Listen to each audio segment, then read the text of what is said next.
பிரகாசமான குழந்தைகளே, வாங்க இன்னைக்கு நான் உங்களுக்கு ஒரு அற்புதமான கதையை சொல்ல போகிறேன். இது ரொம்ப காலத்துக்கு முன்னாடி நடந்த கதை. அழகான கிராமத்துல சுட்டி பொண்ணு ஒருத்தி இருந்தா. அவ பேரு குட்டிம்மா. குட்டிம்மாவுக்கு எப்பவும் புதுசு புதுசா யோசிக்கிறதுன்னா ரொம்ப பிடிக்கும். ஒரு நாள் அவ கிராமத்து காட்டு பக்கமா விளையாடிட்டு இருக்கும் போது ஒரு பெரிய சத்தம் கேட்டுச்சு. குட்டிம்மாவுக்கு ஒரே ஆச்சரியம். பயப்படாம சத்தம் வந்த திசையை நோக்கி மெதுவா போனா. அங்க என்ன பார்த்தா தெரியுமா? ஒரு பெரிய அழகான யானை.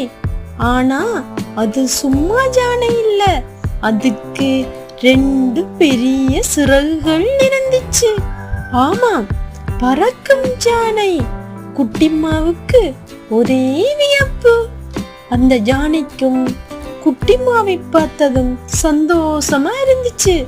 2ம் நண்பர்களாயிட்டாங்க. ஒரு நாள் அந்த பறக்கும் யானை குட்டிம்மா கிட்ட ஒரு முக்கியமான விஷயம் சொல்லிச்சு.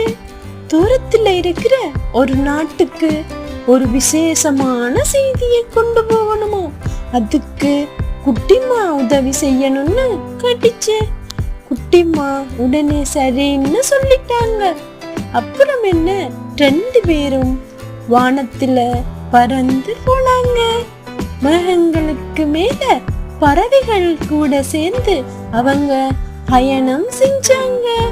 வழியில அவங்களுக்கு நிறைய மந்திர தடைகள் வந்துச்சு. சில சமயம் பெரிய மலைகள், சில சமயம் மின்னும் நதிகள். ஆனா குட்டிம்மாவும் அவளோட பறக்கும் நண்பனும் சேர்ந்து எல்லா தடைகளையும் தாண்டி போனாங்க. ஒருத்தர் மேல ஒருத்தர் வச்ச நம்பிக்கையும் அவங்களோட நட்பும் தான் அவங்களுக்கு பெரிய பலமா இருந்துச்சு. எவ்வளவு பெரிய கஷ்டம் வந்தாலும் நம்மளால முடியும்னு அவங்க நம்பினாங்க. கடைசியில அவங்க அந்த தூரத்து ராஜ்யத்தை அடைஞ்சு செய்தியை சேர்த்துட்டாங்க. இந்த கதை நமக்கு என்ன சொல்லுதுன்னா, நம்பிக்கை இருந்தா, நட்புக்கு மதிப்பு கொடுத்தா எந்த காரியத்தையும் சாதிக்க முடியும். சரியா குழந்தைகளா?